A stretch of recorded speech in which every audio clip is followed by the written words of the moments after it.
Good morning. It's currently 4:30 a.m. Today is our flight from Boston to Singapore, and I thought I would document this whole little 2-week quarantine thing. It's a very unique experience to be quarantined in a hotel for 2 weeks, so I thought it'd be interesting to show everyone what that experience is like, and maybe show the rest of the world how Singapore is handling this whole situation.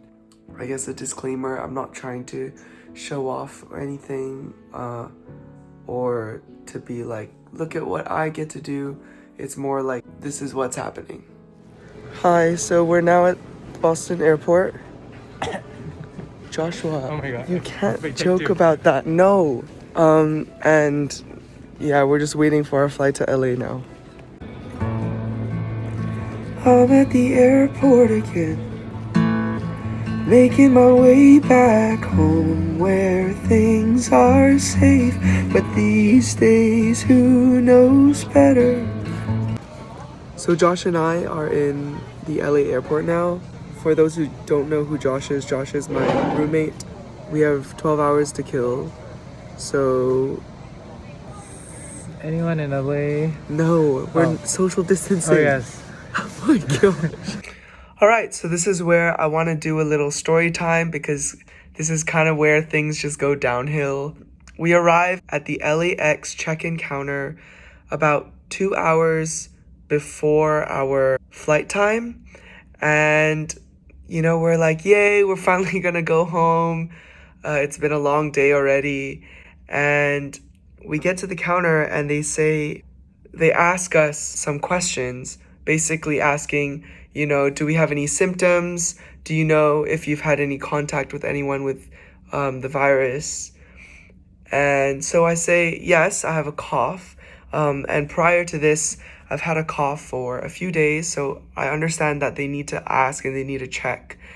I've been quarantining myself for 2.5 weeks prior to this flight, so I know that what I have is probably not the virus, but just to be safe, I declared it. I said, yes, I have a cough. And this is where they go, okay, we need a doctor's note that says that you are fit to fly. First of all, why didn't you tell us this prior to our arrival at the check-in counter? Because then we would have prepared for that. But that's the least of my concerns, right? I asked them, okay, so what do you need us to do? They said, we need a doctor's note. So here's an urgent care hospital that you can go to get your doctor's note. Keeping in mind that this is 1 hour before the check-in counter is closing. So we run off to the address they gave us. We were required to take a shuttle and then an Uber. And we get there about 20 minutes later. So we have 1 hour to do all of this. So we run to the first hospital and they say that they're not seeing any patients physically if anyone has any symptoms. So I say, okay, what is your solution? They said, okay, we have this online portal where you can have like a little FaceTime consultation with a doctor. So we sign up and we wait for another 15-20 minutes for our appointment, and nobody's picking up. So I open the door from the outside of the hospital and I say, hey, can I ask you a question? Is it possible for us to get our doctor's note online? Because if it is, then I'm going to make my way back to the airport so that, we save time and it increases the chance of us being able to board. So the nurse says, oh, it's a new system, so we don't know anything about it really. So I go, okay, great, that's helpful. I said, is there any other hospital available? So then she says, when are you flying? Are you flying tomorrow or something?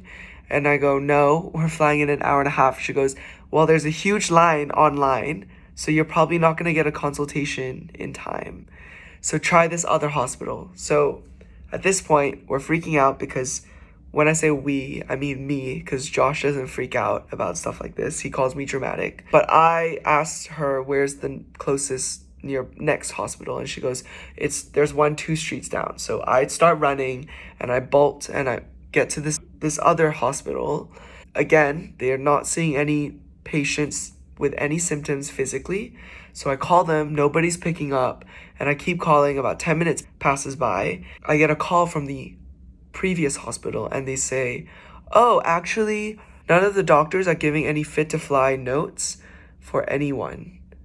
And at this point, I was defeated. I was like, great, we're not getting onto this flight. Everything's just going to.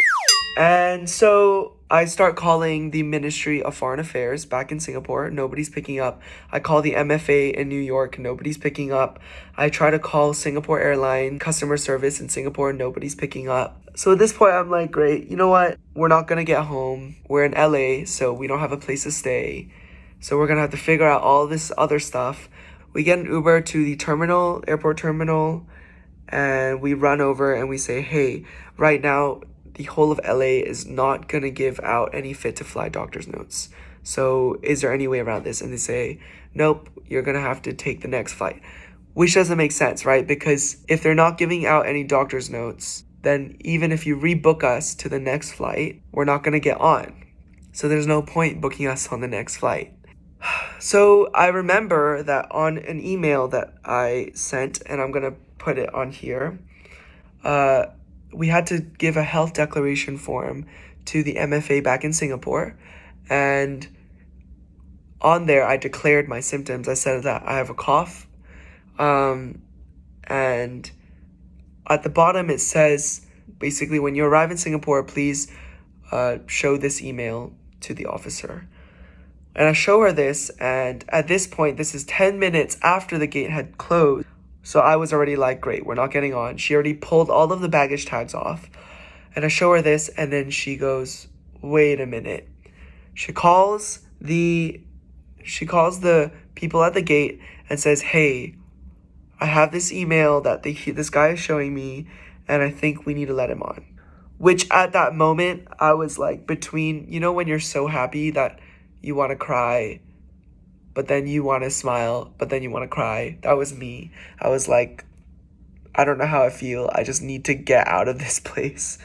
We're running to our gate. We get through security. And there's a little side story that I will tell later. We get to the gate, and now we're like, great. Like, we're getting onto the flight. We're going back home to Singapore, and yay.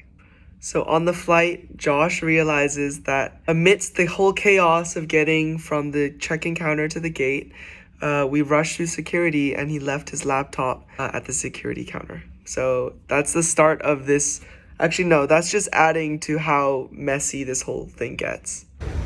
Okay, just got off the plane, and now we'll see what awaits us at the gate. So at this point, I wasn't told explicitly that I can't film or take photos of anything, which I think means it's okay. But I'm just going to share some photos of like what the process kind of looked like. Basically, we get out of the plane and through the tunnel, and then we are met with like around 20-30 officers, and they have just rows for different groups, and we are assigned to different groups, and we go to the groups, and then the officer asks us to show us the email that I was talking about earlier. And when he finds out that Josh and I had declared a cough, they tell us to go to this other officer, and then this is where the waiting game starts. So we waited there for about an hour, where we are brought to the section where we had to fill out some forms, and we got a quick doctor check just to see if we had any infection in our lungs, but my lungs were clear, so that's good. Right now we're waiting for an ambulance to bring us to a hospital to get checked again, to get swabbed up here. Yeah. We do a shook video. Josh. Do like a shook. What? Okay, ready, go. Wait, I cannot. This is normal video. Oh.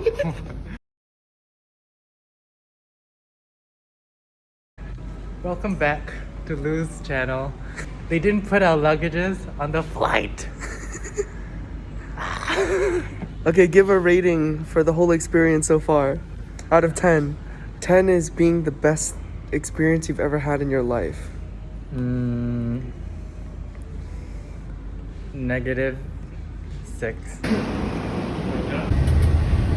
Oh. So this part I couldn't film because in the hospital, there were signs that said no filming. So I just wanted to respect that and the nurses and the healthcare workers working there. Basically, you line up and there are X's that tell you where you can stand, and this is like the appropriate distance that you should be between each person. And we get our blood pressure checked and our temperature checked again. And then they bring us to a room full of tables that are also segregated. And I sit down and they give me some forms to fill out. And then the next few steps is they ask me again for my symptoms and I tell them I have a cough, I have a bit of a sore throat. This is a pro tip. If you are starting to get sick, make sure you log your symptoms and the dates on your phone or on a notes page or something, so that if you do go to the doctor, you can tell them accurately what your symptoms are and they can better help you. So I am brought to a room where I get x-rayed, and I guess this is to check my lungs. And then I sit back down on my chair. I want to give a shout out to all of the doctors and nurses at Tan Tock Seng Hospital. Thank you for being so calm and patient and pleasant and kind and warm. I can't imagine how tired and stressed you all are. So thank you for keeping Singapore safe and for taking care of all of us. Thank you. One of the nurses even offered a blanket for me in case I was cold. This is the uncomfortable part, just adding to the ordeal of the day. This is the swab part, and I'll insert a picture of what the swab thing looks like.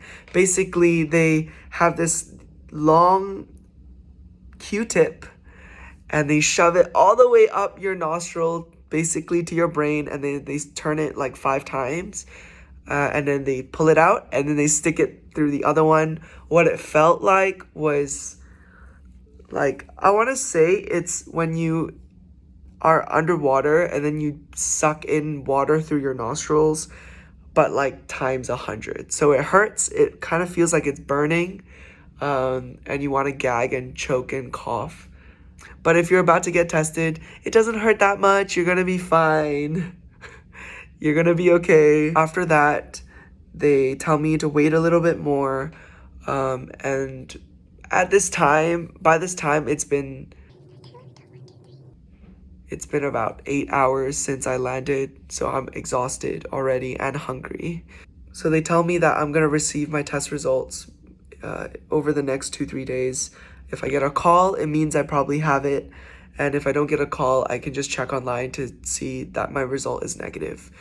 So I get an ambulance that picks me up and sends me to the hotel. Okay, so here's my room.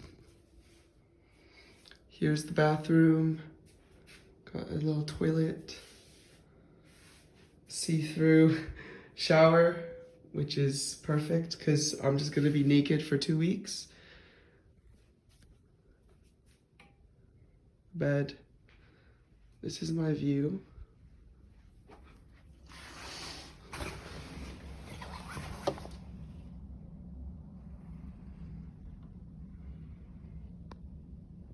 Okay, so I want to end this video by just talking a little bit more in detail about what it's like. 3 times a day, they send me meals, and you get to decide what you want. There's a little menu. So I'm vegan, so they prepare specific vegan meals for me, and they send a piece of fruit, actually every meal, which is awesome. I have an apple today. And a pear that I already ate. And I get a call every day just to check in on my mental and physical health. What else? They also leave me little treats. Today I got 2 pieces of Toblerone, which unfortunately I can't eat because I'm vegan, but it's very sweet of them.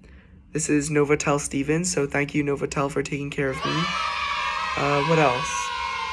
Anything you need, you just call the front desk and they can try their best to assist you. I asked for scissors to open some packaging, and they sent me some scissors. They do your laundry every day. Once a week, they give you new linens and pillowcases so you can change that. They give you trash bags so you can throw things out. Nobody's allowed to come into my room, and I'm definitely not allowed to exit my room. If I need anything from my family and friends, they can send stuff to the concierge and they'll send it up to my room. And my cousins and my family have sent some stuff to me already because my luggage was left in LA. So they gave me some clothes and some snacks and food for the next few days. Yeah, if there's any updates, I'm going to be putting them on my Instagram. So go follow me at LEWLOH if you want to keep updated. Otherwise, thank you for watching. I hope you guys found this entertaining. This is my first time doing kind of like vlog style story time video. Let me know if you want to hear more of this kind of stuff. I obviously have way too much time on my hands anyway. Subscribe. See you guys later.